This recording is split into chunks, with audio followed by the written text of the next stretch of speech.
Biskupski. I'm working as a client technical specialist in System and Technology Group in IBM Poland. I'm designated to cover storage and system environments for Baltic countries. So that's why I'm attending to this forum. One of the funniest things is that I'm really happy that I can see the audience on this hour, because it's almost almost 4 p.m. So you're very encouraged to listen to this. I will try to maybe a little bit with a short, brief presentation show you the possibilities how to work with the IBM storage, or of the idea of new approach to the storage from the IBM side. Because right now the storage is not only a bunch of drives put it inside the box. Right now this whole idea about this I will show you a little bit later, and also I will show you the information about kind of portfolio, what type of different storages we have, what type of system software we have for this storage, and so on. But let's start from the beginning, from the why we need smarter storage. In our smarter planet, in our smart systems, with our smartphones, with our smart technologies, with our all data which are right now in the internet, we need more reliable, more faster, and more intelligent storage than we have earlier. So right now, as you can see from this image, the budget cost for the storage in the 2011 increase in the 1 or 5%, depending on the countries, depending on the factories, and depending on the business. But number of petabytes in the system grows almost up to the sky. So our system should be able to cover all of those data, should be able to put those data in the very intelligent places. Let's skip those marketing slides. Let's see what happened in the internet in the 1 minute. You can see here that only 4 portals, it is the YouTube, Google, Facebook, and the Twitter, makes almost whole internet movement inside the global network. You can see here, in 1 minute, the download on the YouTube is about 20 hours of videos. Those data should be stored somewhere, should be placed on kind of storage, where it can be placed. Right now we are at the top. We are totally at the limit of our existing technology. Every single part of this, I didn't mention that before I joined it to the IBM 1 year ago, I spent 17 years at the university in Poland. I make a PhD in physics, so that's why I put this slide here, because I work with this machine. I work with these thin films. I also work with gigantic magnetic resistance also. So I was part of the group which not discovered it, but was very close to those guys who work with this. So right now we are at the limit. We are at the limit. It's 2010, 2011. So what we can do with this system, and why the system is growing? Usually in our small business, we have what we have. We have some servers, we have some systems, we have some virtual servers. They are connecting some drives to this system, some boxes. But if you want to have reliable and fast storage, we should use typical storage facilities. So this is the mirror, snapshot, clones, and replicas. We should remember also about the backups. So putting data to another disaster recovery center, so we can replicate the mirrors, those snapshots on the next in the next facility. Also, if we can build the backups, we also need some archives to store those data, some telecommunication data, some science data, so on, so on. And those data also can be put into the tapes, for example, and then scheduled in some data stores, and they put offsite for some security reasons. So this is the question: where all data is stored? Now you can see from this image that almost 52% of our data is stored on the hard drives. Only about 28% is on the optical storage. The tapes are 10–11% of our stored data in our systems. So if we store information on hard drives, where we put those informations? This is the 10 of the largest data centers in the world, of course placed in the USA. First one, the first place, this is the Chicago, Illinois. You can see here 1.1 million of square feet. So this is quite a big amount of data, big amount of drives over there. So what's happened with our storage? Usually storage in the company increase in about 35–60% year to year. The same is with the floor space, utilization of cooling, utilization of power. So how we can make a better strategies for storing a data? First part is stop storing so much. Is easy or not? For us, it's almost impossible because we want to have all of our information backed up, all of our files on the one place.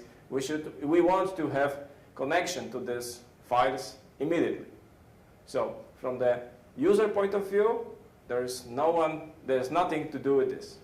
Next part is move data to right places. We should remember that we have different type of storages. We have different type of drives. We have slow drives, we have fast drives, we have tapes, and so on, so on.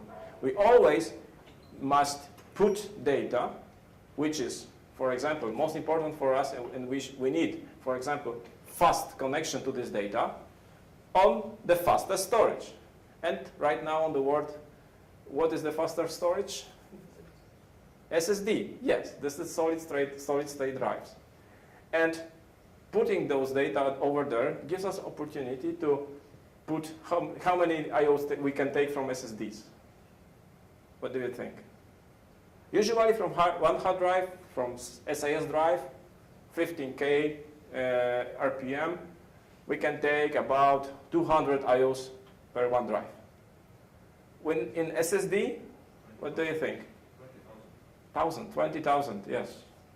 Something like this, couple of thousand of IOs only per one drive. So, next part is store more, what is on the floor. As I show you, storage systems, data centers, Illinois, you can see 1.1 million square feet, quite big place. So, the idea from the IBM is first time that you can use data compression or data deduplication on flight. So the user will never know that something happened with his data. He will see that all data that are still on his directory, they are all written over there, he wants to take it immediately. So that's why we use data compression or data deduplication on flight. Next is automatic tiering. So we can put and we can decide, we can build a policy to put data on different type of drives, on different type of machines, even on different places. Also, sometimes we can mix, for example, HDD drives and tapes in the one storage pool, and all data will be written over this whole pool, and the user will never know that something happened with his data.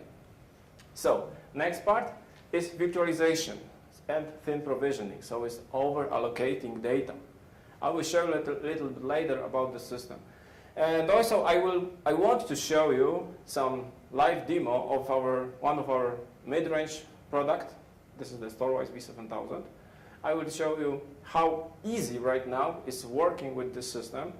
I can even make a bet that in the 1 minute I can teach whatever we want to deploy volumes, attach them to the host.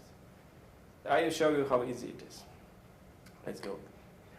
So, smarter storage, the virtualization, thin provisioning, compression. Now you can see here there is, there is here a RACE. What is the RACE? RACE is Random Access Compression Engine. This is the typical IBM work, because the solution of from our storage, this is the mid-range solution, this is the Storewise V7000. The name is called Storewise.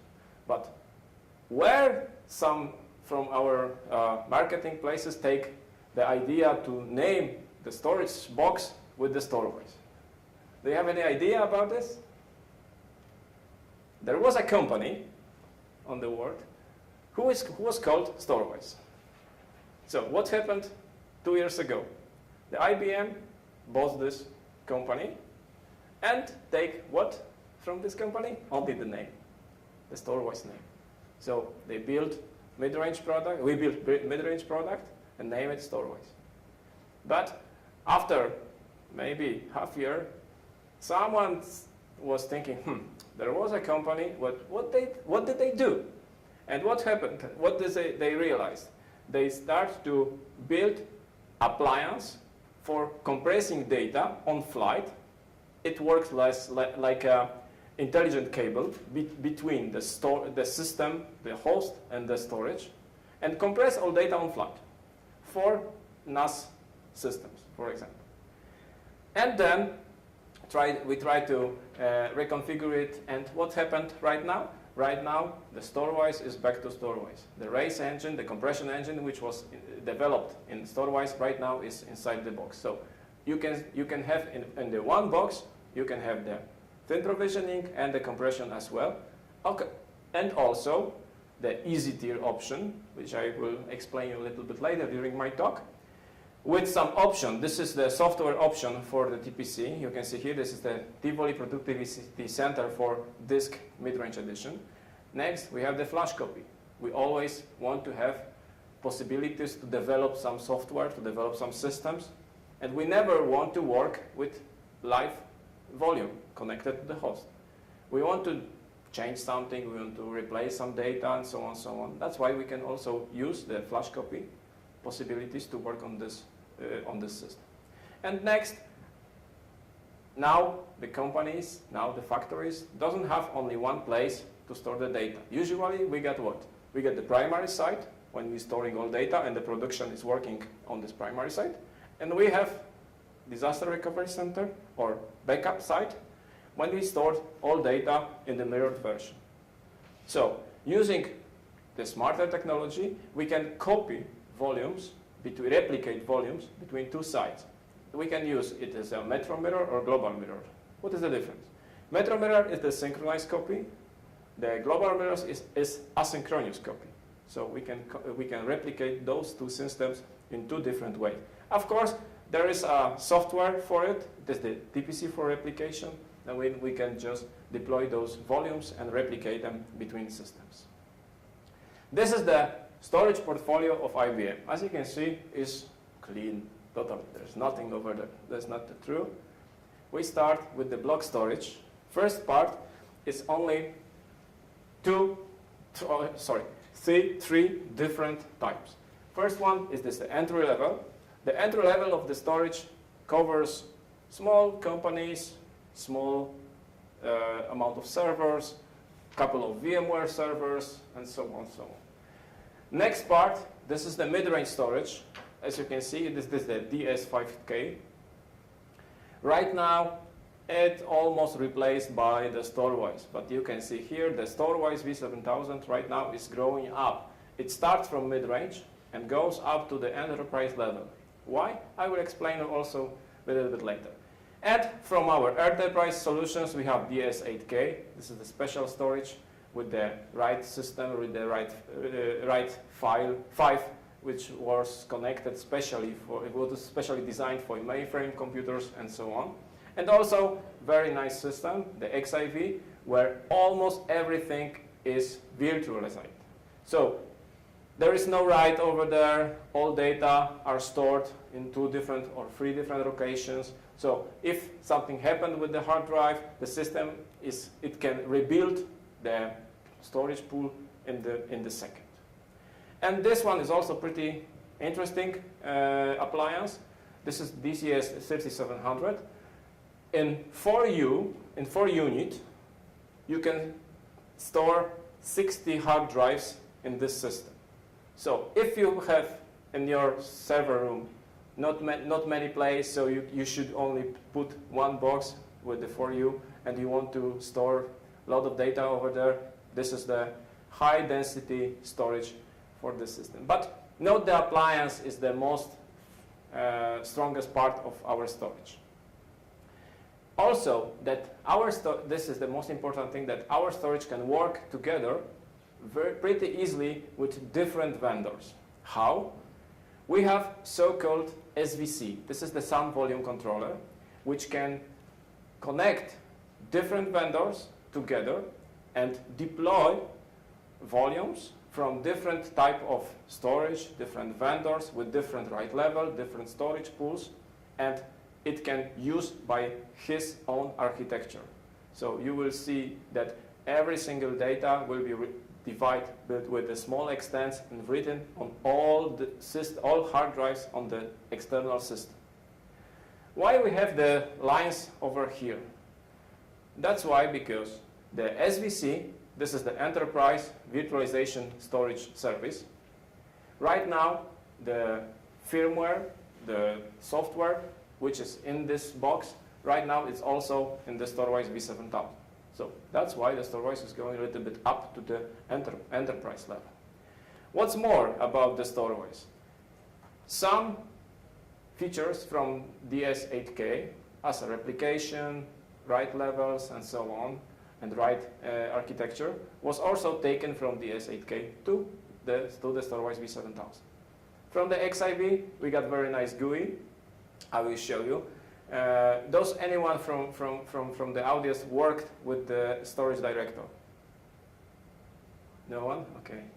So you will see that how easy can be working with the storage system right now. Okay, let's go further. Not only boxes, not only iron, also software. So from our point of view, so from the storage point of view, we got the TPC for the storage. Then we get the System Director, storage control. This is the special plugin for System Director. System Director is the overall software which can administer every single part of IBM iron in your environment. And you can have, in the one point of administration, you can work with our blade servers, with our storage, with our tape systems, and so on and so on. So this is the block storage, this is the software. But not only the block storage. Also, we get some possibilities to use a file level storage.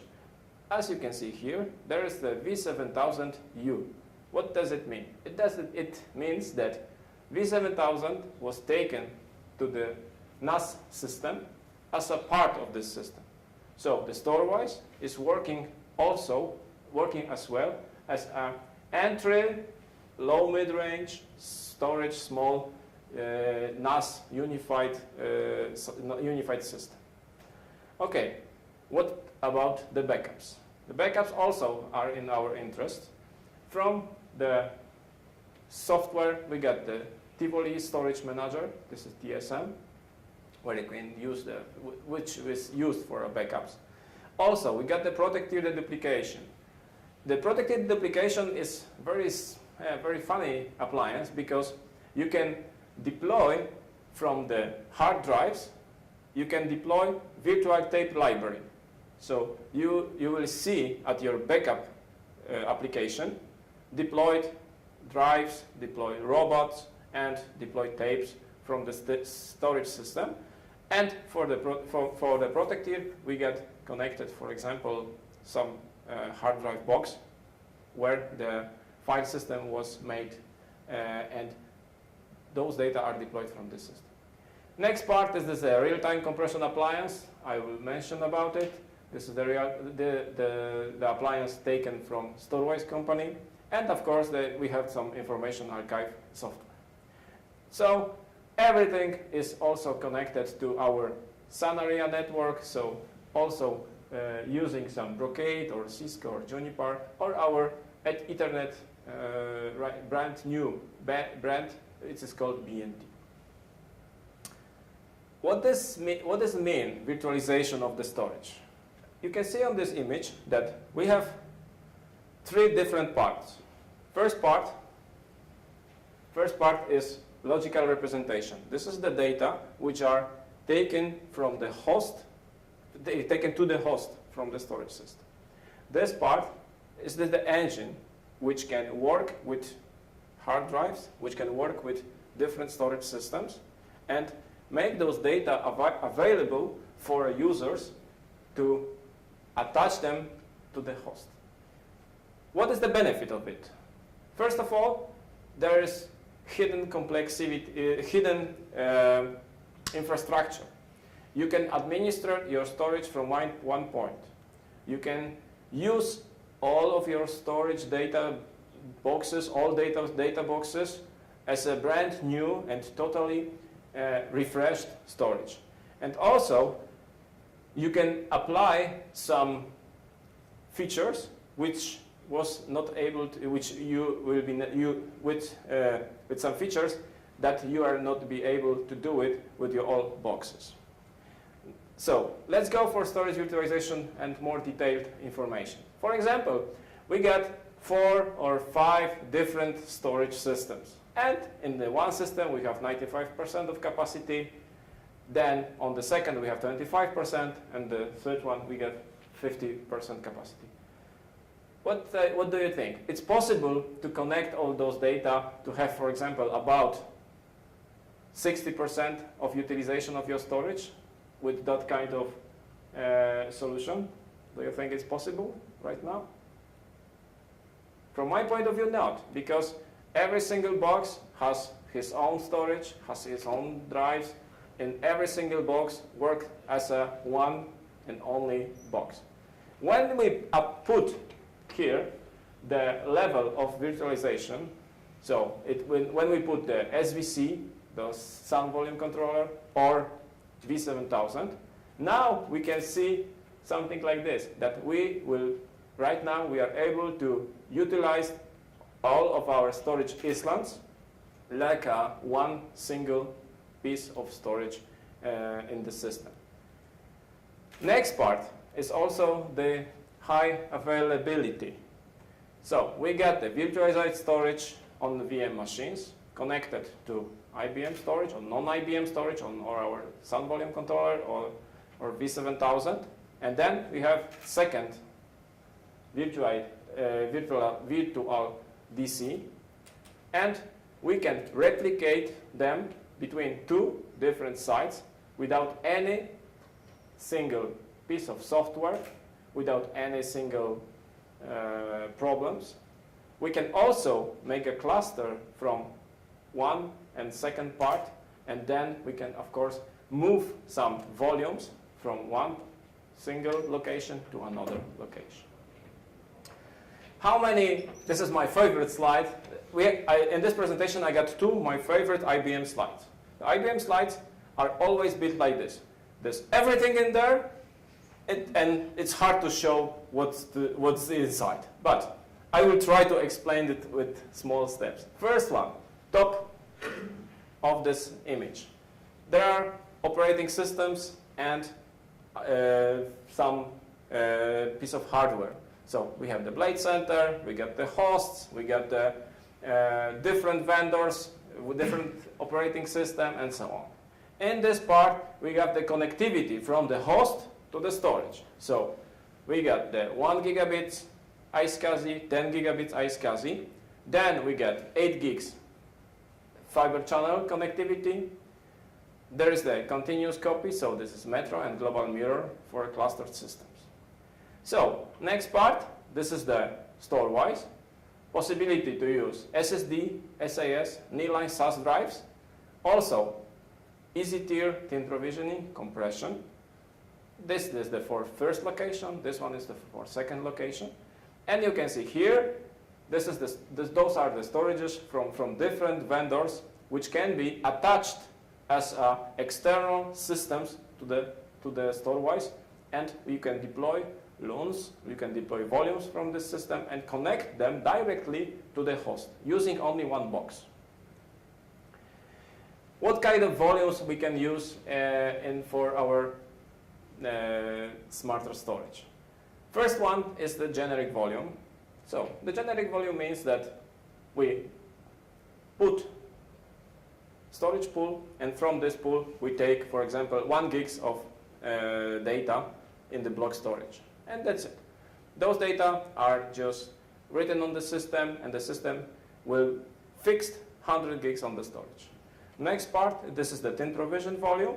Tin provision volume means that only amount of saved data on the storage system will be shown as a used capacity on the storage. Rest of the data will be free, and you can use it for different purposes. So you can deploy different volumes from the same group.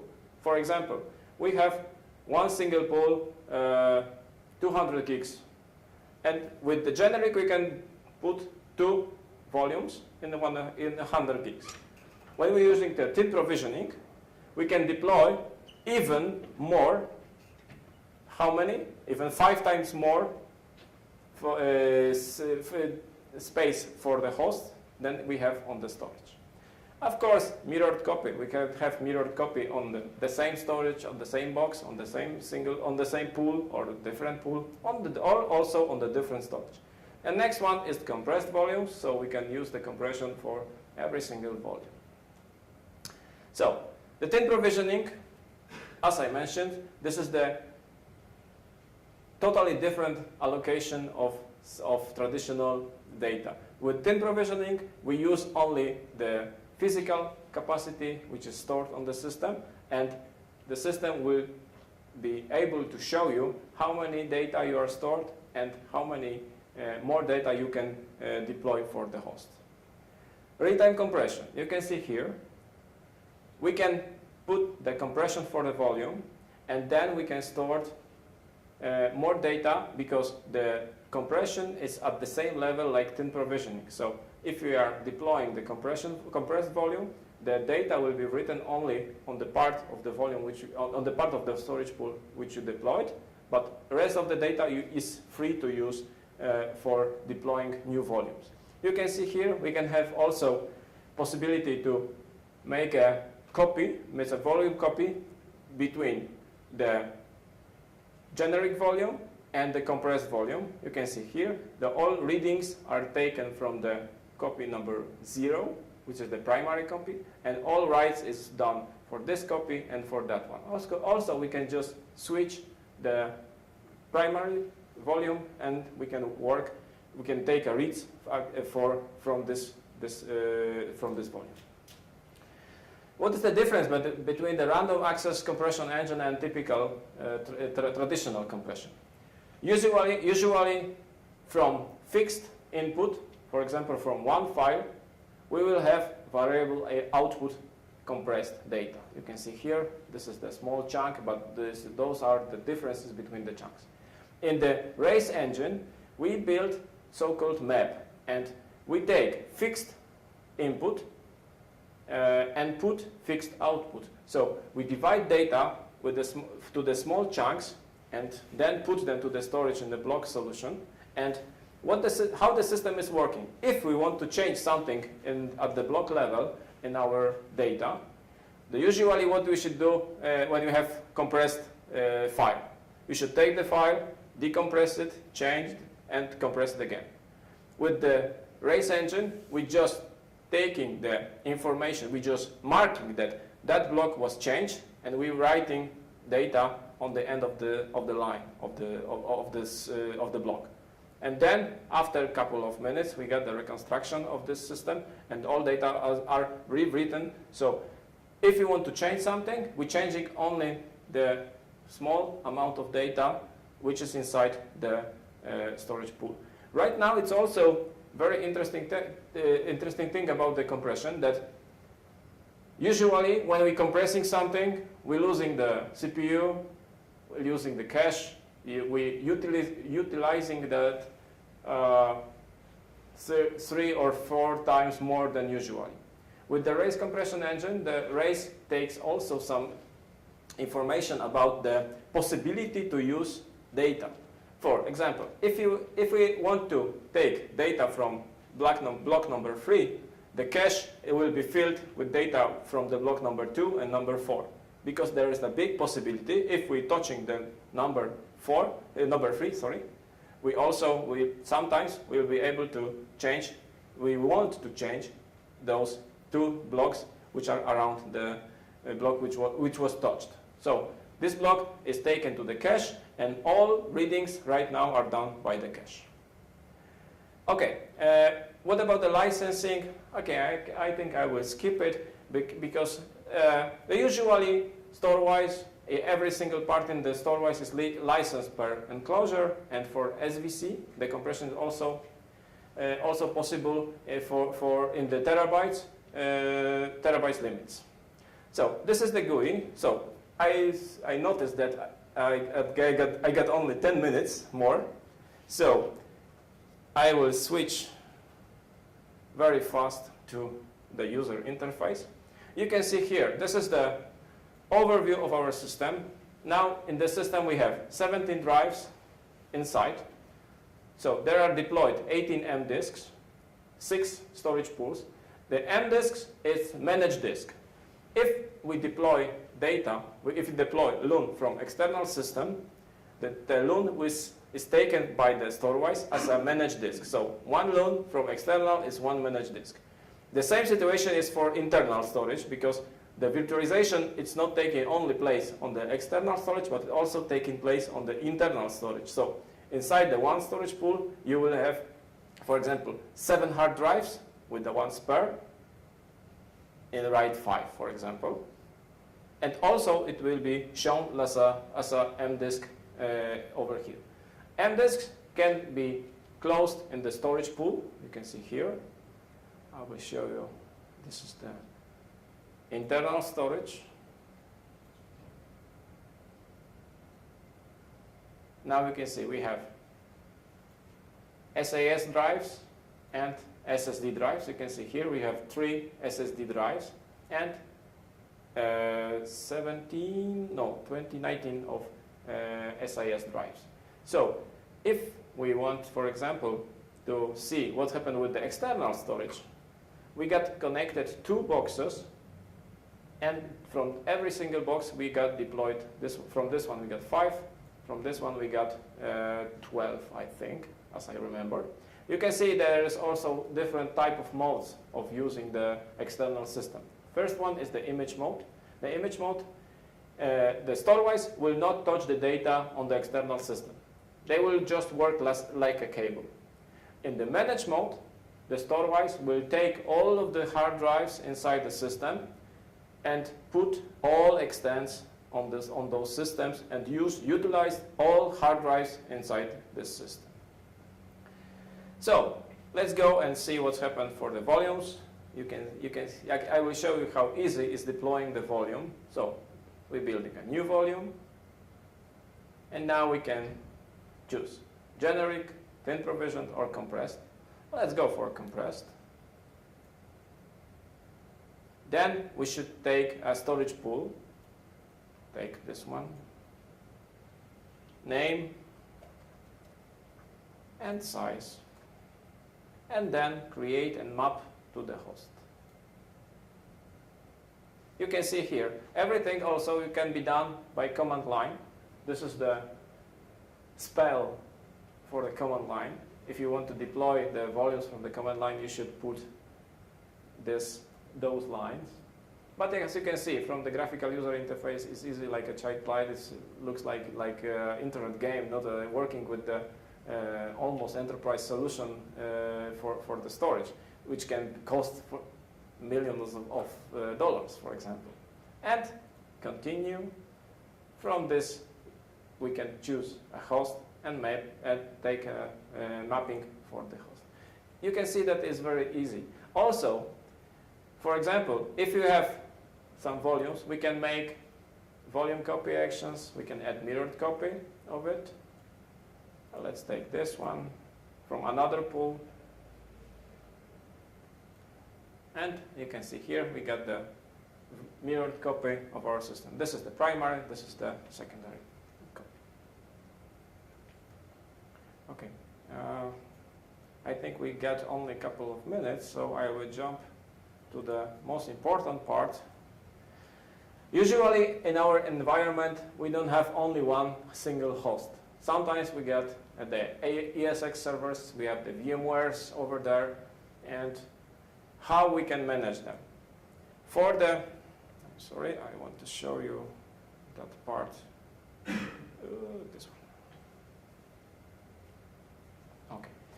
So if we have, for example, in our environment VMware servers, the Storewise V7000 and SVC and XIV, so the enterprise systems, will work for you using the storage API. So this is the hardware integration for your storage. What does it mean?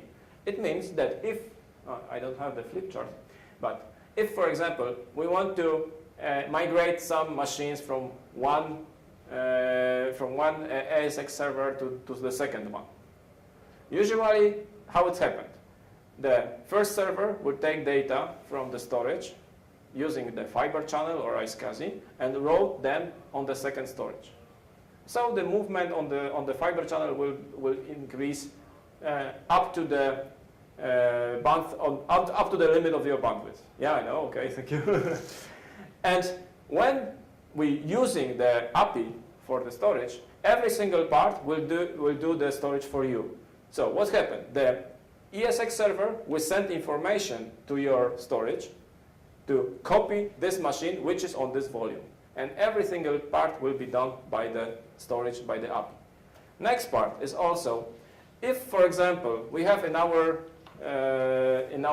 corporation or in our facility administrator of VMware, and we want to make him or force him to also administer with our storage. This is the very nice thing. This is the storage management plugin for VMware.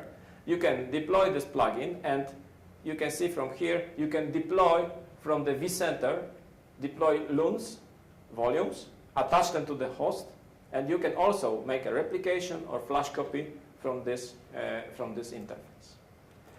So, Storewise and new approach for the smarter storage. First part, there's applying common services, manage from one single point of view, combine different storage vendors in the one system. Also, make some changes in your storage environment without any disruption from the host, from the connectivity, and working just like a child play using the very nice and easy graphical user interface.